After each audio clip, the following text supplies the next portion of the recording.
ជាហុងដាត្រីមត្រីឆ្នាំ2023ម៉ូតូនេះគឺបងប្អូនយើងខាងស្តង់ខាងលក់ម៉ូតូគឺគាត់ឲ្យយើង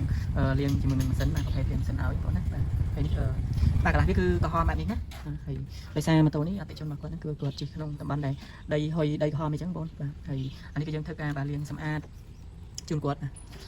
វាក្រហមបែបនេះហើយបងប្អូនចាំទស្សនានៅពេលដែលយើងលាងហើយវាឡើងភ្លឺស្អាតប៉ុណ្ណឹងហើយរូបមន្តដែលយើងលាងហ្នឹងគឺយើងលាងជាមួយនឹងបាទនេះខ្សាច់សមុទ្រហើយដាក់ជាមួយនឹងសាប៊ូលាងចានហើយមានដូចជាច្រាស់ដៃឬក៏ច្រាស់ស្ពាន់បងបាទហើយមួយទៀតគឺនឹងស័យបាទស័យបែបនេះដំវាយ៉ាងសាញកាប់វាចំណិតទូចៗជុំមកយើងដំវារីកមុខពីមកដូចជូបលាបឆ្នាំណាបាទហើយយើងយកមកដល់គឺយើងចាក់រូបហើយខាងក្នុងនេះគឺយើងលាងបានលាងស្អាតតិចហើយតែអត់ទាន់រួចរាល់ 100% ទេហើយបញ្ជាក់តិចបងយើងត្រូវ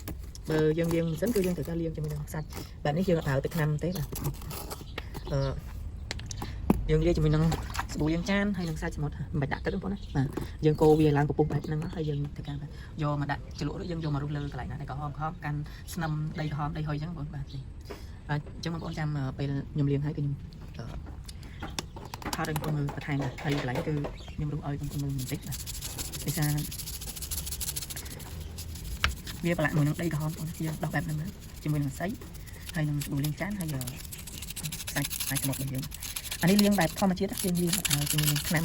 ទឹកស្ប៊ូទេវាលាងមកវាបានស្អាតដែរតែថាវាប្រើពេលបងវាអាចនឹងប្រើពេលយូរបន្តិចយូរជាងយើងប្រើទឹកថ្នាំទឹកសាប៊ូលាងទេអានេះលាងបែបនេះក៏ល្អតែយើងប្រើពេលបន្តិចហើយវាឡើងខ្មៅមកវិញទៅគឺវាឡើងចាំងពណ៌មកបែបស្អាតណាស់នេះដាក់កន្លែងនេះឲ្យវានេះយើងគាត់តែរុះពីលើបែបអញ្ចឹងណាគឺអូខេបងប្អូននៅសិនតែមានម៉ូតូចាស់ៗត្រូវការរៀបលាងម៉ាស៊ីនឬក៏ចង់រៀបដៃជើងវាឡើងមកវិញស្អាតខ្ចីថ្មីស្អាតពណ៌ color មកវិញនោះគឺអាចតាក់ទងមកខ្ញុំបានបាទតែខ្ញុំដាក់Telegram ខ្ញុំនៅខាងលើឬក៏ក្នុង comment បងប្អូនអាចចូលទៅឆាតសាកសួរនាំព័ត៌មានបន្ថែមតិចៗណាបើសិនតែមានម៉ូតូសេរីទៀតត្រូវការឡើងស្រីក៏អាចតាក់ទងមកខ្ញុំរៀបឲ្យស្អាតខ្ញុំបន្ទាប់ពីខ្ញុំរុះកន្លែងនេះហើយគឺខ្ញុំចាក់ទឹកហ្នឹងបងចាំមើលវាឡើងពណ៌ស្អាតប៉ុណ្ណាណាមិនកន្លែងហ្នឹងវាមានដីក្រហមបងហើយ